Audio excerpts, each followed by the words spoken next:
رب اشرح لي صدري ويسر لي امري واحلل عقدة من لساني يفقهوا قولي رب زدني علما۔ ہر قسم کی تعریف حمد و ثنا کی بریائی بڑائی برتری اس اللہ رب العالمین کے لیے لائق و زیبا ہے جو ہم سب کا خالق، مالک، مربی اور پالنہار ہے۔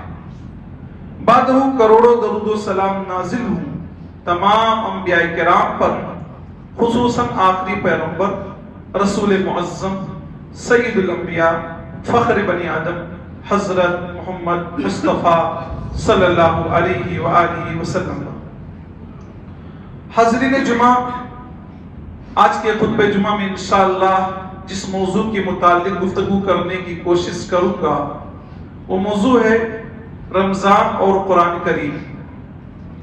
سامعین کرام، یہ سب ہم جانتے ہیں کہ قرآن مجید اللہ رب العالمین کی جانب سے محمد مصطفیٰ صلی اللہ علیہ وسلم پر نازل کردہ آخری کتاب ہے، اور یہ کتاب رمضان المبارک میں اللہ تعالیٰ نے اسے نازل فرمایا۔ اللہ تعالیٰ فرماتا ہے اِنَّا أَنزَلْنَاهُ فِي لَيْلَةٍ مُبَارَكَةٍ، یقیناً ہم نے اس رمضان میں بابرکت راتوں میں اسے اتارا۔ یقیناً ہم نے قرآن کو بابرکت راتوں میں اتارا۔ بعض مسلمان کہتے ہیں اس سے مراد 15 شعبان، لیکن قرآن مجید کا مطالعہ کرنے سے آپ کے سامنے بات واضح ہو جائے گی کہ اس سے مراد رمضان مبارک کی رات ہے اور وہ شب قدر کی رات ہے۔ اللہ تعالیٰ سورہ قدر میں ارشاد فرماتا ہے اِنَّا أَنزَلْنَاهُ فِي لَيْلَةِ الْقَدْرِ، ہم نے قرآن مجید کو قدر والی رات میں، عزت والی رات میں، مرتبے والی رات میں، رتبے والی رات میں نازل فرمایا۔ اس سے پہلے اللہ نے کہا بابرکت رات میں اتارا، یہاں اللہ فرما رہا ہے قدر والی رات میں اتارا، یعنی جو قدر والی رات ہے وہی بابرکت رات ہے، جو بابرکت رات ہے وہی قدر والی رات ہے۔ اور یہ رات کب آتی ہے، یہ برکت والی رات کب ہے، یہ قدر کب ہے، یہ مرتبے والی رات کب ہے؟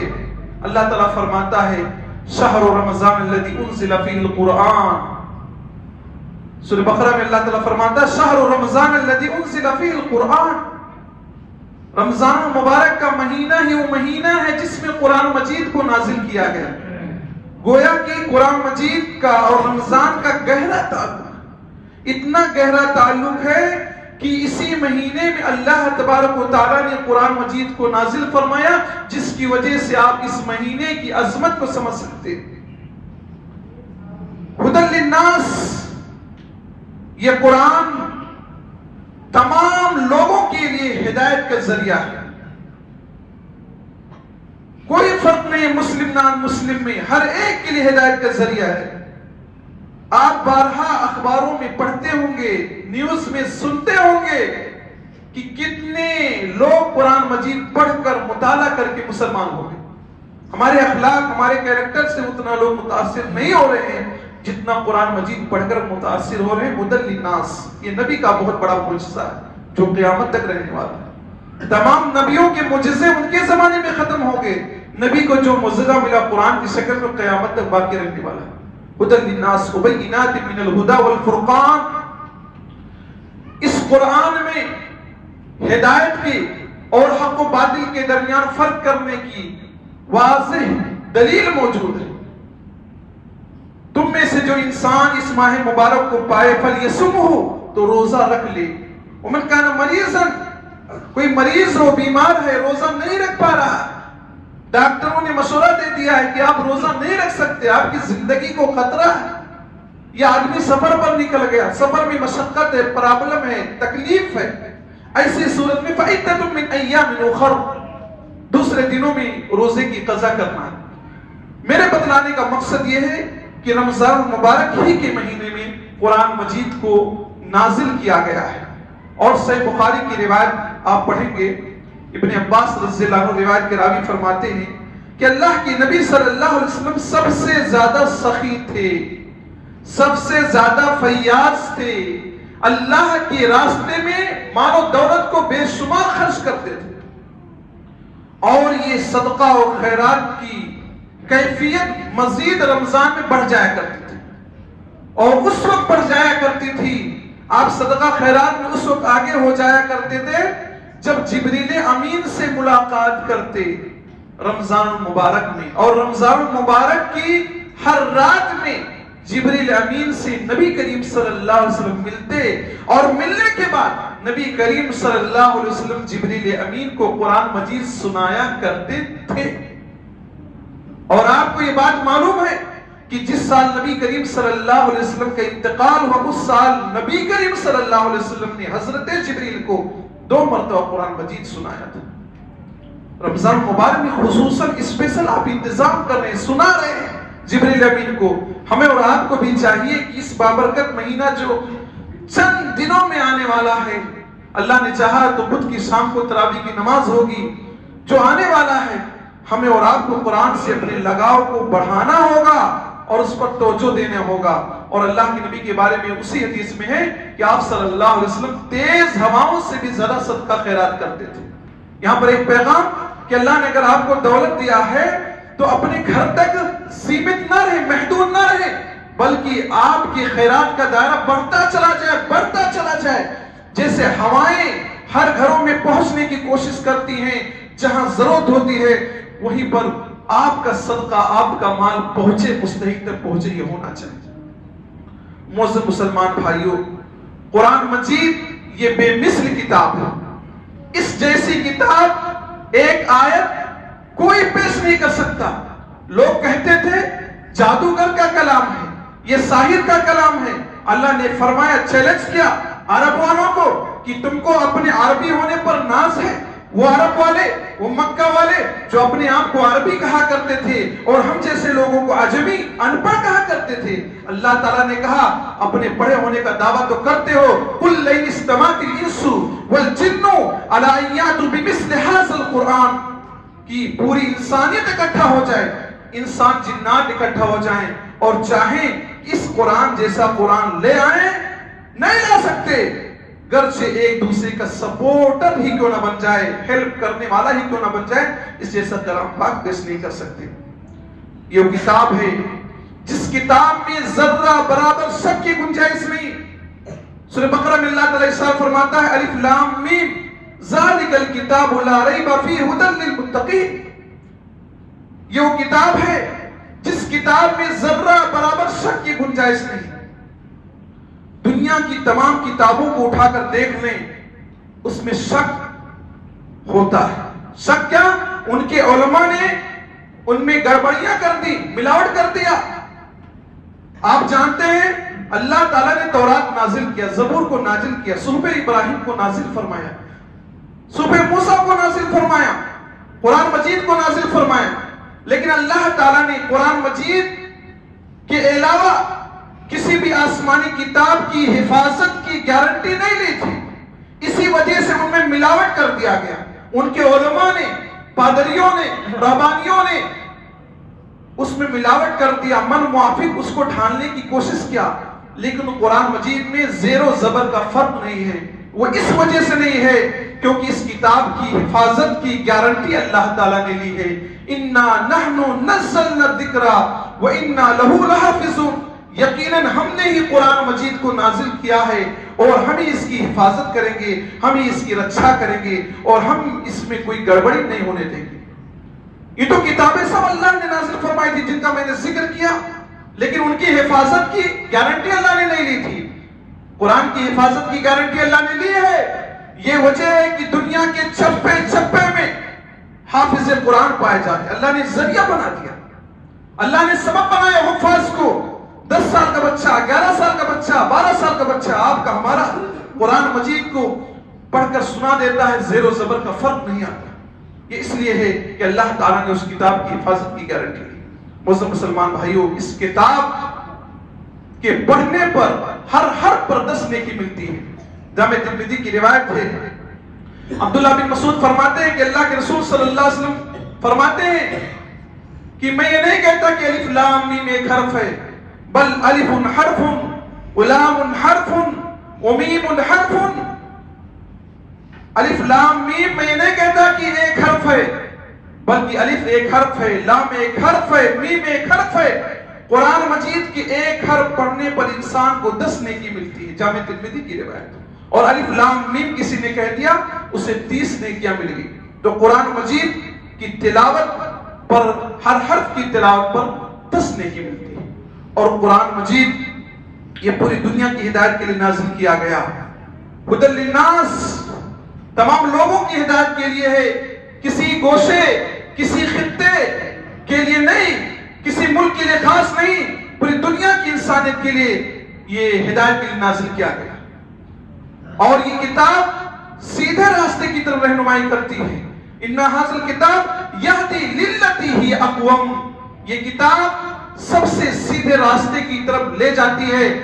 دوسری کتابیں آپ کو راستہ غلط بتائیں گی اور رانگ ایڈریس پر لے کر چلی جائیں گی، لیکن یہ قرآن مجید جس راستے پر آپ کو لے کر جائے گی وہ آپ کو جنت میں داخلہ ملے گا، اور اس کی وضاحت اب انشاءاللہ آئے گی۔ قرآن مجید پڑھنے سے سکون ملتا ہے۔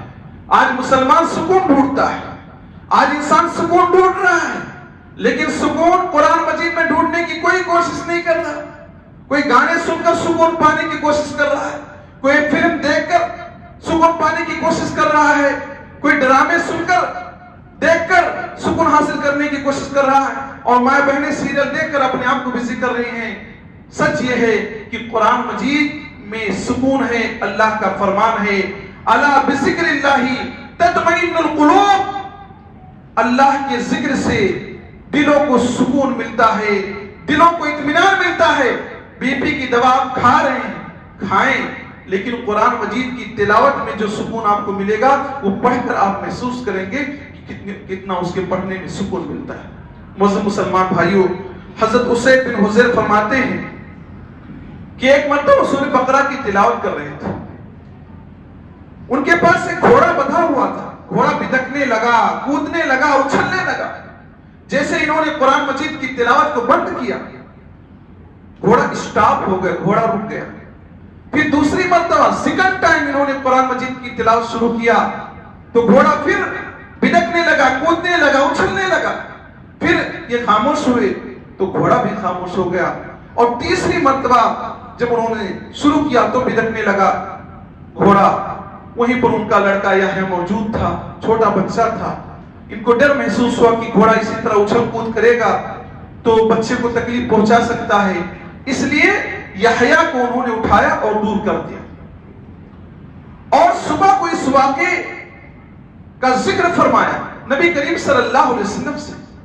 نبی کریم صلی اللہ علیہ وسلم نے فرمایا کہ تمہیں قرآن مجید کی تلاوت جاری رکھنا چاہیے، تمہیں قرآن مجید کی تلاوت جاری رکھنا چاہیے۔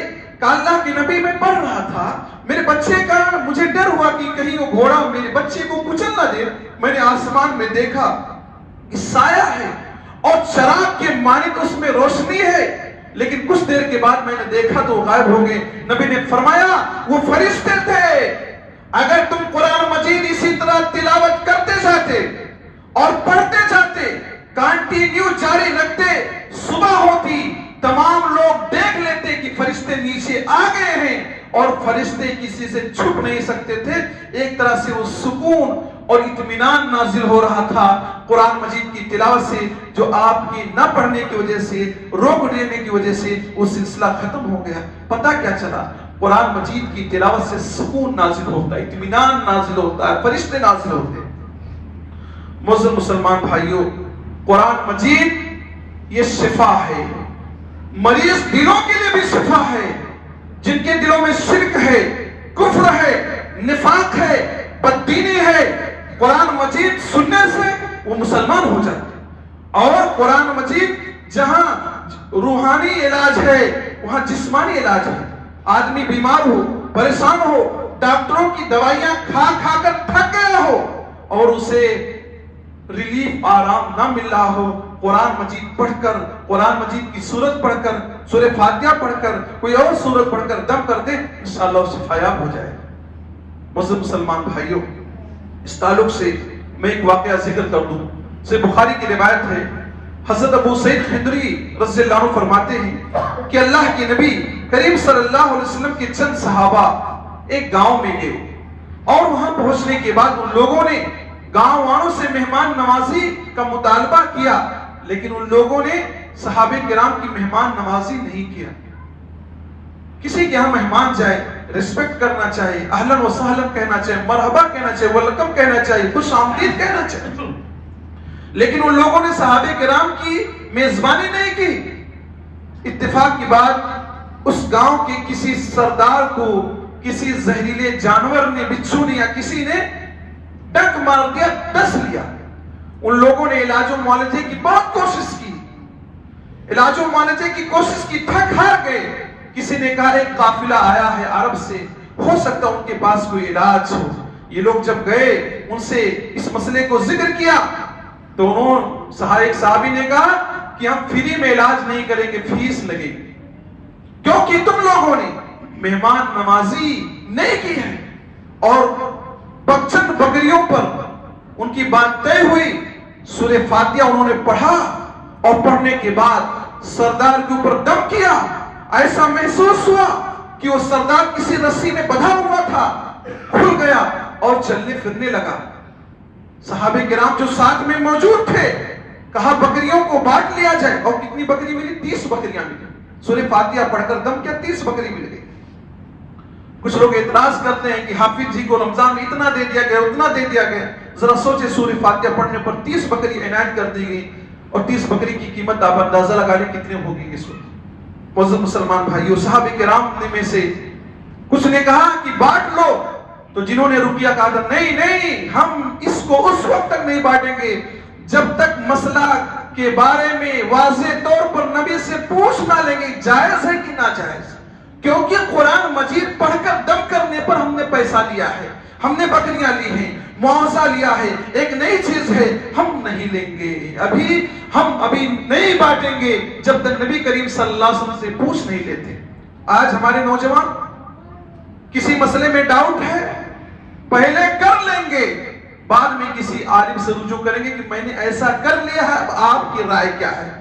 حالانکہ جب کسی مسئلے میں ڈاؤٹ ہو، شبہ ہو، تو آپ کے پاس، آپ کے علاقے میں، آپ کی مسجدوں میں جو امام ہیں، علماء ہیں، ان سے جڑ کر مسئلہ دریافت کیجیے۔ وہ صحابہ کرام نبی کریم صلی اللہ علیہ وسلم کے پاس گئے، نبی کریم صلی اللہ علیہ وسلم سے مسئلے کو ذکر فرمایا۔ نبی نے پوچھا کیسے تم کو معلوم ہے کہ سورہ فاتحہ رقیہ ہے؟ رقیہ جائز، رقیہ جائز ہے جو شرک کی غلاظتوں سے پاک ہو، جو بابا اور دوسرے لوگ کرتے ہیں اس میں منتر سنتر پڑھتے ہیں، اس لیے وہ ناجائز ہے۔ جائز رقیہ قرآن مجید پڑھ کر آپ اپنے اوپر دم کریں، اپنے گھر والوں پر دم کریں، یہ رقیہ تو جائز ہے۔ کہا کیسے معلوم ہوا کہ تم سورہ فاتحہ میں شفا ہے اور تم درستگی کو پہنچے ہو؟ ایسا کرو میرا بھی حصہ لگا لینا، جب بانٹو تو میرا بھی حصہ لگا لینا۔ جواب دینے کا ایک طریقہ ہوتا ہے، یعنی وہ چیز جائز ہے، شبہ کی گنجائش نہیں ہے، آپ بکریاں لے سکتے ہو، کھا سکتے ہو، میرا بھی حصہ لگا دو۔ تو قرآن مجید پڑھنے سے شفا ملتا ہے، دم کرنے سے شفا ملتا ہے۔ بعض مسلمان بھائیوں کو دیکھا جاتا ہے، کہتے قرآن مجید میں شفا ہے، لہذا تعویذ بنا کر لٹکاتے ہیں، اور کہتے ہیں اللہ تعالیٰ خود کہتا ہے قُلْ هُوَ لِلَّذِينَ آمَنُوا هُدًى وَشِفَاءٌ، قرآن مجید شفا ہے مومنوں کے لیے، ہدایت کا ذریعہ ہے قرآن مجید، اس لیے ہم تعویذ بنا کر لٹکاتے ہیں۔ ایسے لوگوں سے میں کہتا ہوں، قرآن مجید نے شہد کو بھی شفا کہا ہے، فِيهِ شِفَاءٌ لِلنَّاسِ، قرآن مجید میں اللہ ذکر فرماتا ہے کہ شہد میں لوگوں کے لیے شفا ہے۔ ان سے کہو شہد میں شفا ہے، شہد کو لٹکا کر چلو، کہیں گے نہیں، اس کو لٹکا کر نہیں چلیں گے، مکھیاں ڈنک مار دیں گی، کیڑے مکوڑے آ کر بیٹھیں گے۔ کہتے ہیں شہد کھانے سے شفا ملتا ہے، اور قرآن مجید کو لٹکا کر شفا حاصل کر رہے ہیں، شہد کو کھا کر شفا حاصل کر رہے ہیں۔ میرے معزز مسلمان بھائیوں، قرآن مجید پڑھنے سے، دم کرنے سے، اس میں غور و فکر کرنے سے، اس پر عمل کرنے سے شفا ملتی ہے۔ اس کو لٹکا دو دیوار پر، یہ اس سے شفا ملنے والی نہیں ہے۔ کسی ماہر قادری نے کیا ہی خوب کہا ہے، طاقوں میں سجایا جاتا ہوں، طاقوں میں سجایا جاتا ہوں، آنکھوں سے لگایا جاتا ہوں، تعویذ بنایا جاتا ہوں، دھو دھو کے پلایا جاتا ہوں۔ قرآن مجید مسلمانوں نے الماریوں میں رکھ دیا ہے، سجا دیا ہے، اتنا اوپر رکھ دیا ہے کہ اسے اٹھانے کی نوبت سال بھر نہ آئے، دھول جم جائے چلے گا، لیکن قرآن مجید کو اتنا اوپر رکھ دیتے ہیں پڑھنے کی نوبت نہیں آتی۔ ہاں لڑائی جھگڑا ہو، قرآن کی قسم کھانے کی بات کریں گے جو کہ صحیح نہیں ہے، اور اسی طرح کے اور مسائل ہیں، قرآن مجید کو وہاں پر استعمال کرتے ہیں پڑھنے کے لیے، علم کے لیے، عمل کے لیے وہ قرآن مجید نازل کیا گیا، اس پر ہم عمل نہیں کرتے۔ معزز مسلمان بھائیوں، قرآن مجید اگر انسان پڑھے گا تو اس گھر میں شیطان داخل نہیں ہوگا۔ حضرت ابو ہریرہ رضی اللہ عنہ روایت کے راوی ہیں، جامع ترمذی کی روایت ہے، کہتے ہیں کہ اللہ کے نبی صلی اللہ علیہ وسلم نے فرمایا، اے لوگوں سورہ بقرہ پڑھو، سورہ بقرہ کی تلاوت کرو، کیونکہ جس گھر میں سورہ بقرہ کی تلاوت ہوتی ہے اس گھر میں شیطان داخل نہیں ہوتا۔ آپ کہتے ہیں ہمارے گھر میں آسیب ہے، شیطانی معاملہ ہے، میرے بھائی قرآن مجید آپ پڑھیں گے اس گھر میں شیطان کی انٹری نہیں ہوگی، داخلہ نہیں ہوگا، نو انٹری ہو جائے گی اس کے۔ لیکن قرآن مجید آپ نہیں پڑھے، شیطان آپ کے گھر میں آ گیا، اب اس کو بھگانے کا کیا طریقہ ہے؟ صحیح مسلم کی روایت ہے، ابو ہریرہ رضی اللہ عنہ روایت کے راوی ہیں، فرماتے ہیں کہ اللہ کے نبی نے فرمایا، لا تجعلوا بیوتکم مقابر، اے لوگوں اپنے گھروں کو قبرستان نہ بناؤ۔ اس کا معنی یہ ہے کہ گھروں میں قرآن مجید کی تلاوت کیا کرو، گھروں میں سنت وغیرہ پڑھا کرو، کیونکہ قبرستان میں نماز نہیں پڑھی جاتی، قبرستان میں قرآن مجید کی تلاوت نہیں ہوتی۔ جس گھر میں قرآن مجید کی تلاوت نہ ہو وہ گھر قبرستان ہے۔ گھر کا نام آپ کچھ رکھتے ہیں، حاضہ من فضلے رکھتے ہیں، کچھ اور کہتے ہیں، لیکن میرے معزز مسلمان بھائیوں، جس گھر میں قرآن مجید کی تلاوت نہیں ہوگی، جس گھر میں سنت نہ پڑھی جائے، ایسا گھر قبرستان ہے۔ نبی نے فرمایا اپنے گھروں کو قبرستان نہ بناؤ، فإن الشیطان ينفر من البيت الذي تقرأ فيه سورة البقرہ، شیطان اس گھر سے بھاگ جاتا ہے جس گھر میں سورہ بقرہ کی تلاوت ہوتی ہے۔ آپ کے گھر میں شیطان چلا بھی گیا، لیکن اگر سورہ بقرہ کی تلاوت آپ نے شروع کر دیا تو وہاں سے ایگزٹ مارے گا، بھاگ جائے گا، وہاں رکنے والا وہ شیطان نہیں۔ صحیح مسلم کی روایت۔ معزز مسلمان بھائیوں، قرآن مجید اگر آپ پڑھیں گے، ہم پڑھیں گے، قیامت کے دن قرآن مجید یہ سپاہی بن کر آئے گا۔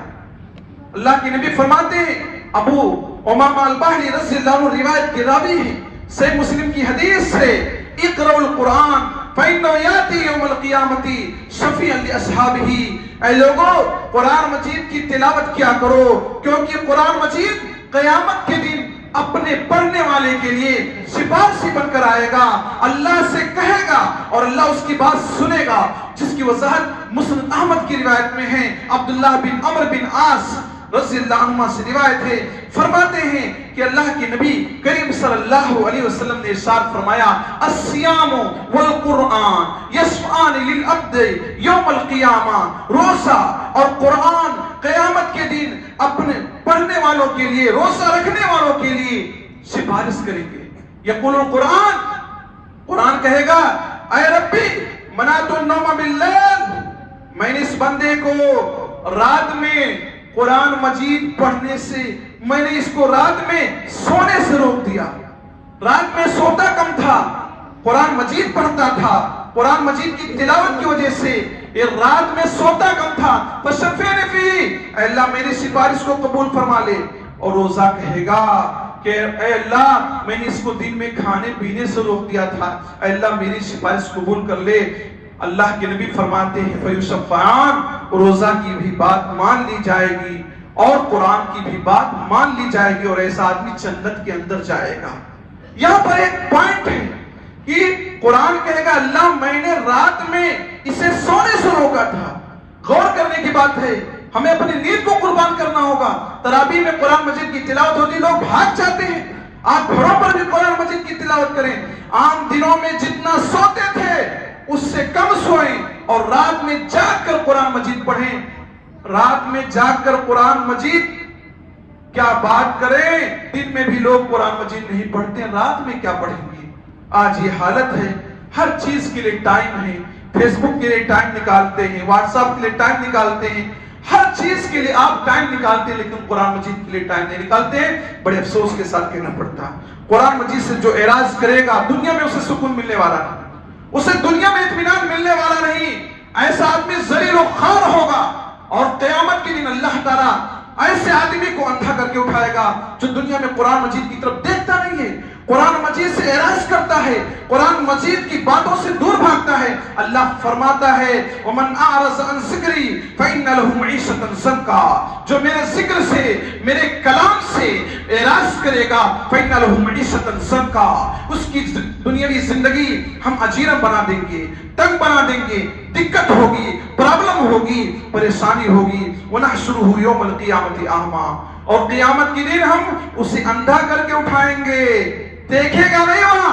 قال رب لم حشرتنی اعمیٰ، کہے گا اللہ مجھے تو نے اندھا کر کے کیوں اٹھایا ہے؟ وقد كنت بصیرا، جبکہ میں دنیا میں دیکھتا تھا، ساری چیزیں دیکھتا تھا، کیسے کیسے لوگ دیکھتے ہیں، کسی کی بہن بیٹی گزر جائے دیکھنے میں کوئی کمی محسوس نہیں کرتے، لیکن قرآن مجید پڑھنے میں آنکھیں کمزور ہیں، فلاں چیزیں ہیں، سننا نہیں چاہتے، قرآن مجید پڑھنا نہیں چاہتے۔ قیامت کے دن اللہ تعالیٰ اندھا کر کے اٹھائے گا، آنکھیں دی تھی تو دیکھ کر پڑھتے، زبانی پڑھتے، کیسے بھی پڑھتے، نہیں پڑھتے ہیں تو اللہ تعالیٰ کہے گا آج کے دن ہم تم کو بھلا دیں گے جس طرح دنیا میں تم قرآن مجید کو بھول جایا کرتے تھے۔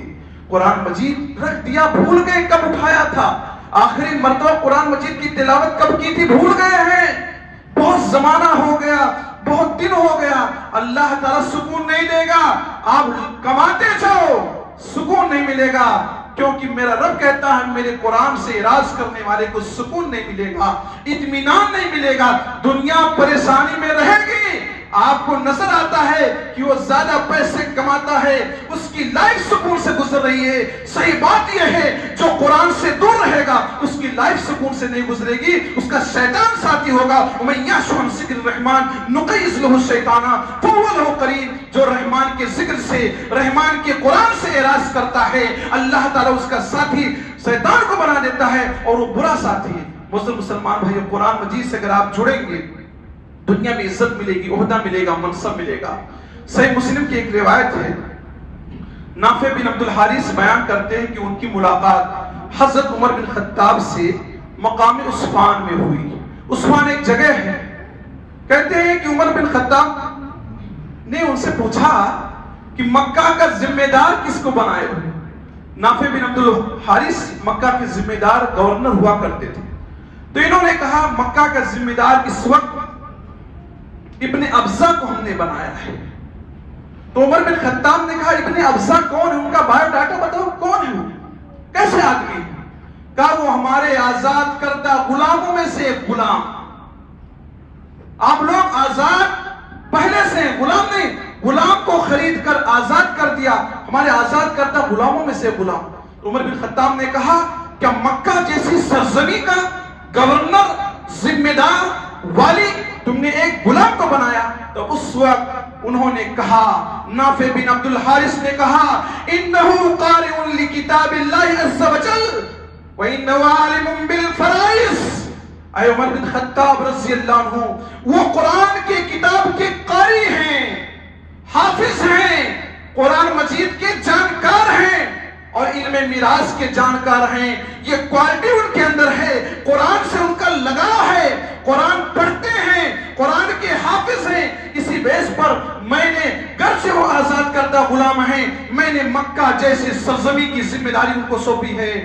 تب عمر بن خطاب نے کہا مجھے بھی یہ بات یاد رہی کہ تمہارے نبی نے ایک حدیث فرمائی ہے، ان اللہ یرفع بہذا الکتاب اقواما ویذو بآخرین، اللہ اس کتاب کے ذریعے سے کچھ لوگوں کو سر بلندی عطا کرتا ہے، اور اس کتاب کے چھوڑنے کی وجہ سے اللہ کچھ لوگوں کو ذلیل کر دیتا ہے، نیچا کر دیتا ہے۔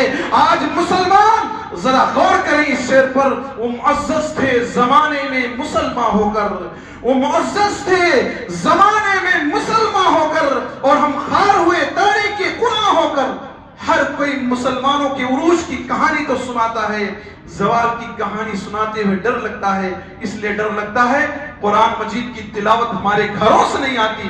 4 موبائل گھر میں چل رہی ہے, آوازیں الگ الگ آ رہی ہیں, کہیں گانا بج رہا ہے, کہیں سیریل چل رہا ہے, کہیں کچھ ہو رہا ہے, ساری چیزیں جاری اور ساری ہیں, لیکن ہمارے گھروں میں قرآن مجید کی تلاوت نہیں جاری ہے. جب ہم اس سے روٹھ گئے ہیں, اس سے اپنا رشتہ کٹ کر لیے ہیں, تو ہمیں عزت کہاں ملے گی؟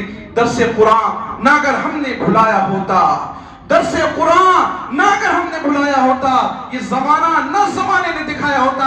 آج جو حالات ہیں وہ اس کی وجوہات کئی ہوں گے, لیکن مسلمانوں ایک بڑی وجہ یہ ہے کہ ہم اور آپ قرآن مجید سے اپنے رشتے کو دور کرتے چلے جا رہے ہیں. پہلے کتنا پڑھتے تھے, اب کتنا پڑھتے ہیں. جب سے ملٹی میڈیا موبائل آیا ہے, جب سے سب لوگ اسی میں بزی ہو گئے, کیا پڑھے لکھے, کیا جانکار, کیا ہوشیار, سب اسی میں بزی.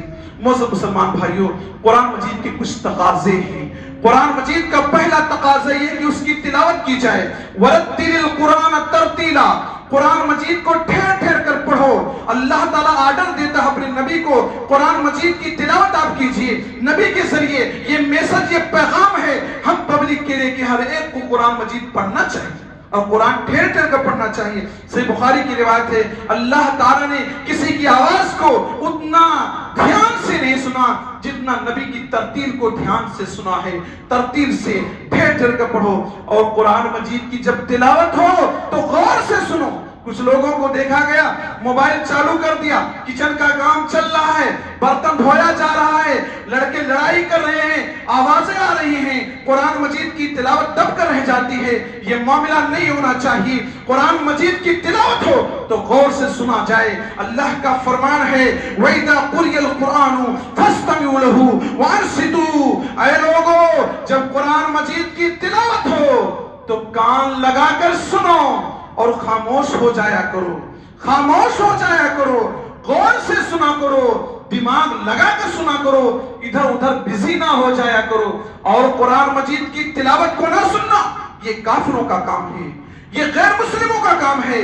اللہ کے نبی صلی اللہ علیہ وسلم جب قرآن مجید کی تلاوت کرتے, کافر اکٹھا ہوتے, شور ہنگامہ کرتے تاکہ نبی قرآن کی قرأت نہ کر پائے. اللہ نے ذکر فرمایا ان کافروں کے بارے میں, وقال الذین کفروا لا تسمعوا لهذا القرآن والغوا فیہ لعلکم تغلبون. کافروں نے کہا, آپس میں بات پھیلائی, لوگوں کو یہ میسج دیا کہ کسی بھی حالت میں نبی کی قرآن مجید کی آواز نہیں آنی چاہیے, نہیں سننا ہے کسی کو, بائیکاٹ کر دو, نبی کی قرآن کو بائیکاٹ کر دو, قرآن مجید کی تلاوت کوئی نہیں سنے گا.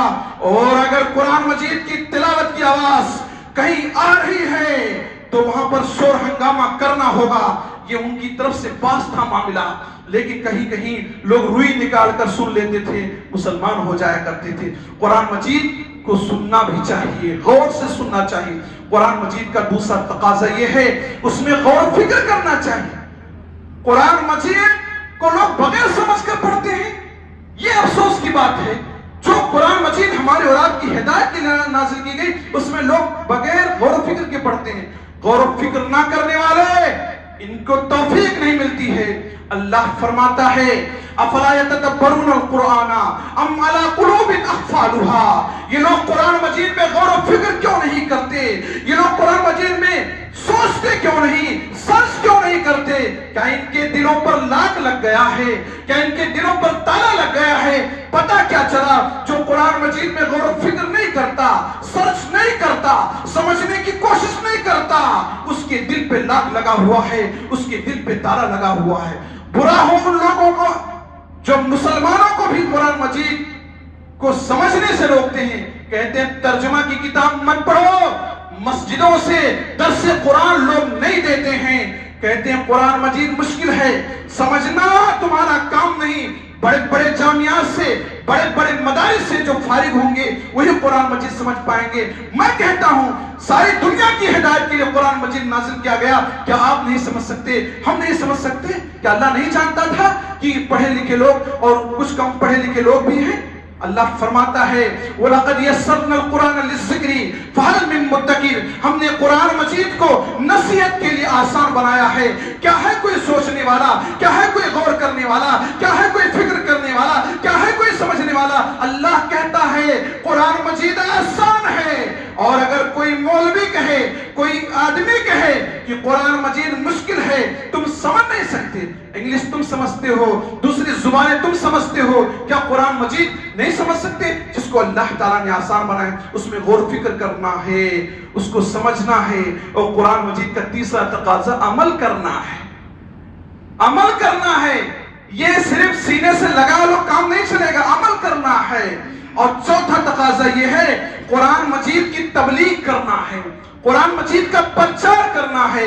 اللہ فرماتا ہے یا ایھا الرسول بلغ ما انزل الیک من ربک، اے رسول اکرم صلی اللہ علیہ وسلم، جو قرآن آپ تک پہنچا ہے اس کی تبلیغ کیجئے، اس کا پرچار کیجئے۔ اگر آپ نے تبلیغ نہیں کیا، قرآن کے مفہوم کو نہیں سمجھایا، فما بلغت رسالتہ، تو اس کی رسالت جو تم کو ملی ہے اس کا حق ادا نہیں کیا۔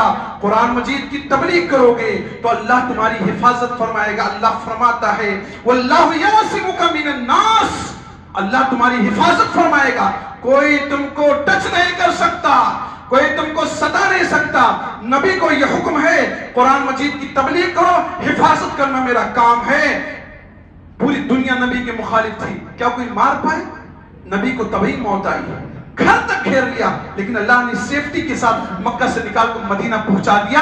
قرآن مجید کی تبلیغ جو کرے گا، جو پرچار کرے گا، جو درس دے گا، جو سمجھائے گا، جو پڑھائے گا، اللہ اس کی حفاظت فرمائے گا۔ اللہ فرماتا ہے لِتُبَيِّنَ لِلنَّاسِ مَا نُزِّلَ إِلَيْهِمْ، جو نازل کیا گیا قرآن مجید اس کی تبلیغ کرنا آپ کی ذمہ داری۔ آخری بات بول کر اپنی بات ختم کرتا ہوں کہ سب سے بہترین انسان وہ ہے جو قرآن مجید سے جڑے۔ صحیح بخاری کی روایت ہے، عثمان رضی اللہ عنہ روایت کے راوی فرماتے ہیں کہ اللہ کے نبی صلی اللہ علیہ وسلم نے ارشاد فرمایا خیرکم من تعلم القرآن وعلمہ، اس بات کو ذہن میں بٹھا لو، قرآن پڑھنے والا، پڑھانے والا تم میں سب سے بہتر ہے۔ یہ بچے ہیں جو مسجدوں میں پڑھتے ہیں، ان کو حقیر نہ سمجھو، انہیں ذلیل نہ سمجھو۔ اللہ کے نبی فرماتے ہیں قرآن مجید پڑھنے والا تم میں سب سے افضل ہے، اور قرآن مجید پڑھانے والے علماء ہو یا کوئی اور ہو، یہ تم میں سب سے افضل ہیں، سب سے بہتر ہیں۔ قرآن مجید پڑھنے والا، پڑھانے والا، تبلیغ کرنے والا، پرچار کرنے والا سب سے بہتر ہے۔ اگر آپ پڑھ نہیں سکتے، پڑھا نہیں سکتے، اس کی تبلیغ کا حصہ بنے۔ کیسے حصہ بنے گی؟ جو جامعات، جو مدارس قائم ہیں، بڑے بڑے، چھوٹے چھوٹے، آپ کی مسجد میں ہر جگہ جہاں جہاں قرآن مجید کی تعلیم ہوتی ہو، آپ اپنے پیسے کو لگائیں، دولت کو لگائیں، تاکہ جو تبلیغ کا کام ہو رہا ہے، ترویج کا کام ہو رہا ہے، نشر و ارشاد کا کام ہو رہا ہے، اس پر یہ چیز رکاوٹ نہ آئے۔ آپ نہیں کر سکتے کام، دوسرے لوگ کر رہے ہیں، ان کا سہیوگ کیجئے، ان کی مدد کیجئے۔ کتابیں لوگ لکھتے ہیں، کتاب کو چھپوا کر اس کو بٹوا دیں، قرآن مجید کی تفسیر یا اس طرح کی چیزیں، آپ اس میں حصہ بنیں۔ تو ضرورت اس بات کی، قرآن مجید یہ بہت عظیم کتاب ہے، عظیم نبی پر نازل ہوئی سب سے افضل کتاب ہے، اور قیامت تک یہ معجزہ ہے۔ اس کو پڑھ کر لوگ مسلمان ہوں گے۔ اس سے ہمیں جڑنا ہوگا، سمجھنا ہوگا، عمل کرنا ہوگا، غور و فکر کرنا ہوگا، اور صرف تاکوں میں سجا کر کام نہیں، اس کی تبلیغ پرچار کرنا ہوگا، اپنے گھر سے باہر نکلنا ہوگا۔ اللہ رب العالمین سے دعا ہے العالمین کہنے سننے کے مطابق تمام مسلمان بھائیوں کو عمل کرنے کی توفیق دے۔ الہی جو کچھ کمیاں، کوتاہیاں یا زیادتیاں ہوئی ہوں ہم سے، الہی ان کمیوں، کوتاہیوں کو درگزر فرما۔ الہی جب تک ہم کو اس دنیا میں زندہ رکھ، اسلام پر زندہ رکھ، اور جب ہمارا خاتمہ کر ایمان پر، آمین۔ وآخر دعوانا الحمدللہ۔